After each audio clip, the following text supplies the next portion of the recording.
हमारा भारत देवी देवताओं का पवित्र जगत जननी है। इसी पृथ्वी पर जन्मे हैं हमारे आराध्य राजा राम रघुनंदन जी, जो 22 जनवरी 2024 को अयोध्या में विराजमान हो गए हैं। आज सभी को खुशियों के साथ सभी लोग बड़े हर्षोल्लास घर परिवार में दिखाई दे रहा है। सभी देवी देवताओं का स्वागत और सभी देशवासियों का हार्दिक स्वागत अभिनंदन करता है आज सुबह टाइम्स टीम।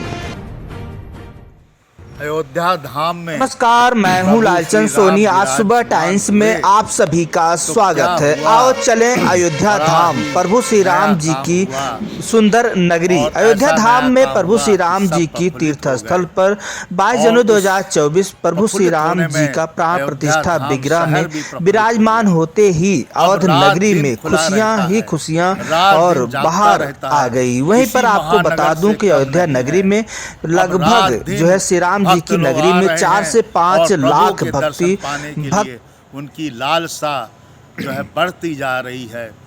दिन रात भीड़ ही भीड़ लगी रहती है। जिस पथ पे देखो उस पथ पर राम भक्त जा रहे हैं राम भक्त। जय जय सिया राम, जय सिया राम, जय जय सिया राम, जय सिया राम। क्योंकि जब हम खाना खाते हैं तो मेरा आपका मुंह खुलता है और जब तृप्ति हो जाती खाने से तो मुंह बंद हो जाता है। उसी तरह से भगवान राम का नाम लेने से र मुंह खुला, म बोलने से बंद हुआ। यानी कि भगवान राम का नाम लेने से हमें र म बोलने से तृप्ति हो जाती है। ऐसी तृप्त पाने के लिए देश के कोने कोने से, विदेश के कोने कोने से अयोध्या धाम में भीड़ चली आ रही है और भगवान प्रभु के दर्शन पाने के लिए लालायित होकर कैसे भी पहुंचने की उनकी इच्छा जो है वो पूरी करने में लगे हुए हैं। श्री हनुमान महाराज जी की जय हो, श्री हनुमंत महाराज जी की जय हो, श्री हनुमंत महाराज जी की जय हो। श्री राम सीताराम, श्री राम सीताराम, लक्ष्मण हनुमान। श्री राम सीताराम, लक्ष्मण हनुमान। श्री राम सीताराम, लक्ष्मण हनुमान। प्रभु की कृपा पाने के लिए, उनका दर्शन पाने के लिए, आशीर्वाद पाने के लिए सब जगह उनकी जय जयकार हो रही है। आइए हम सब लोग प्रभु के दर्शन पाने के लिए अनुशासन से पहुँचें और दर्शन पाएं। जय हिंद, जय भारत। सुरक्षित इंटरनेट के माध्यम से हम अपने जीवन को सुरक्षित और शांतिमय बना रखने के लिए पहल करनी चाहिए। सुरक्षित इंटरनेट को तभी हम बना सकते हैं सुरक्षित जब हम अपने बच्चों को पढ़ने, बोलने, लिखने से पहले मोबाइल चलाने को ना दें। प्रायः देखा जा रहा है समाज में, परिवार में कि बच्चे बोलने, लिखने, पढ़ने के पहले ही मोबाइल पर स्क्रीन को टच करके चलाने लगते हैं और ऐसे चलाते हैं कि हम आप भी नहीं चला सकते। इतना विज्ञान और इतना आज का मानव तेज है, तो उस स्थिति में सुरक्षित इंटरनेट के बारे में सोचना हम सब की अहम जिम्मेदारी होती है। और उसी के तहत सुरक्षित इंटरनेट दिवस मनाया जाता है। याद दिलाया जाता है कि कैसे हम अपने डाटा और डिवाइस को सुरक्षित रख सकें, किसी भी तरह से जोखिम में हमारा डाटा और डिवाइस ना रहे, किसी तरह की इस तरह की बात ना हो कि हमारे आपके डाटा और डिवाइस से कोई ऐसा कार्य हो जो हम सबके लिए नुकसानदायक हो, खतरनाक हो और आर्थिक रूप से, मानसिक रूप के हम लोगों को आघात पहुंचाए। आज हम सब लोग इस तकनीकी दुनिया में इतनी तेज़ी और रफ्तार से कार्य कर रहे हैं कि हर कार्य में इंटरनेट की मदद ले रहे हैं और उसके बिना हमारा जीवन अधूरा या नीरस ही रहता है। ऐसे वक्त में अगर हमारी चाल तेज़ है और उसके साथ असावधानियाँ हो रही हैं, गलतियाँ हो रही हैं, अपराध हो रहे हैं, नुकसान हो रहा है, तो ऐसी गति, ऐसी चाल से क्या फ़ायदा। गति और चाल वो अच्छी होती है जिसमें हम सुरक्षित पहुंच सकें और हमारे डाटा और डिवाइस भी सुरक्षित रहें।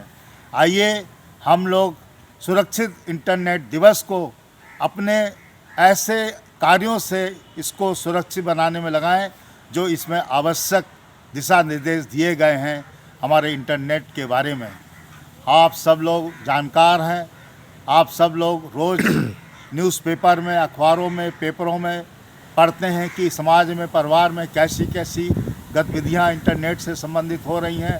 इसलिए इन सब को नज़र में रखते हुए हम सब लोगों की ये अहम जिम्मेदारी और सोचने का वक्त है कि इंटरनेट का सुरक्षित उपयोग ही हमारे जीवन को सुरक्षित रख सकता है, और अगर जीवन सुरक्षित रखना है तो इंटरनेट को भी सुरक्षित रखने का प्रयास करना चाहिए। आइए हम सब लोग सुरक्षित इंटरनेट के बारे में विचार विमर्श करके, इसकी चर्चा करके अपने परिवार में, समाज में सबको ये संदेश दें कि सुरक्षित इंटरनेट के माध्यम से ही अपने जीवन को विकासशील, गतिमान बनाइए। इसको जोखिम में रखकर अगर आप आगे बढ़ते हैं तो ऐसा प्राप्त करना कोई अच्छा कार्य हमारे पीछे कुछ ना कुछ हमें ऐसी गलतियों का आभास करा देता है जो हमारे लिए एक दुखित की घड़ी हो जाती है, एक दुखित की सोचने वाला समय हो जाता है जो नहीं होना चाहिए। इसलिए इंटरनेट को सुरक्षित रखने के लिए हमें जो भी आवश्यक सावधानियां हैं, जो भी आवश्यक नियम कानून हैं, उनको जानकारी में रखना चाहिए और रोज़ प्रतिदिन इसके अपडेट, इसकी नई नई जानकारियाँ लेने में हमें लगा रहना चाहिए। लोगों को बताना चाहिए, जागरूक करना चाहिए, तभी हम सुरक्षित इंटरनेट के माध्यम से अपने जीवन को, अपने परिवार को, समाज को, देश को और अपनी प्रगति को हम सुरक्षित रख सकते हैं। जय हिंद, जय भारत।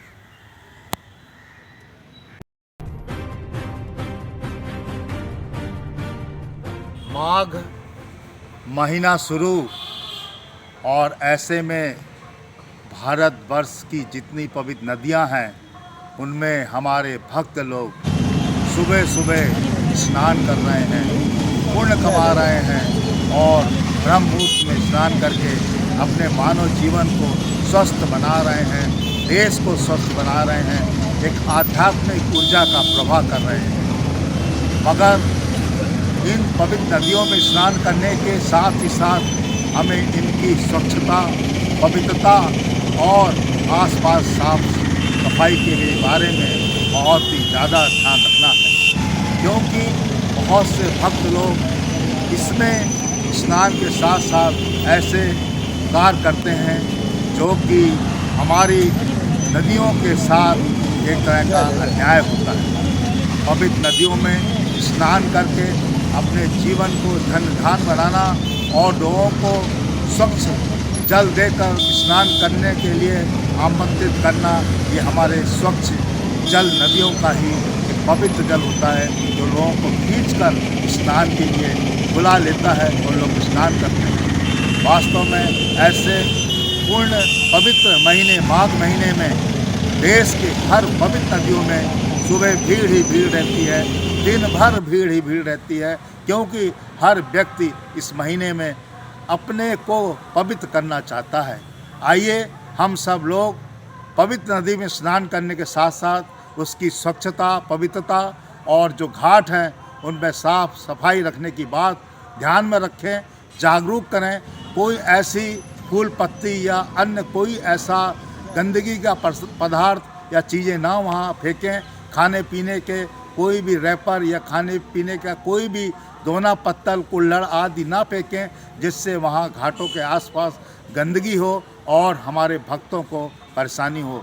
आप सब जागरूक भक्त हैं और इस पवित्र महीने में पवित्र नदियों में स्नान करने का जो महत्व है आप सब लोगों को अच्छे से मालूम है। इसलिए सहयोग के साथ पवित्र नदियों में स्नान करें और ख़ास तौर से ये ध्यान रखें कि गहराई पर ना जाएं और ना कोई खतरा मोल लें।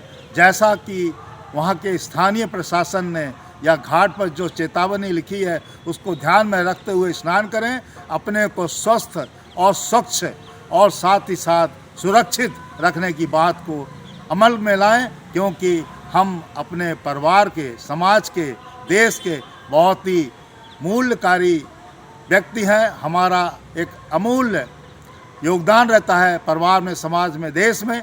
इसलिए अपने इन सब चीज़ों को सावधानी से ध्यान में रखकर स्नान करें पवित्र नदियों में और अपने मानव जीवन को, परिवार को, समाज को और देश को एक कल्याणमय, मंगलमय बनाने में सहयोग प्रदान करके जीवन को सबका सुखमय बनाएं। यही प्रार्थना और विनती है। जय हिंद, जय भारत। नमस्कार दोस्तों, मेरे चैनल को सब्सक्राइब, लाइक करें और आइकॉन को जरूर दबाएं ताकि आने वाले वीडियो को आपको नोटिफिकेशन मिल जाए। धन्यवाद।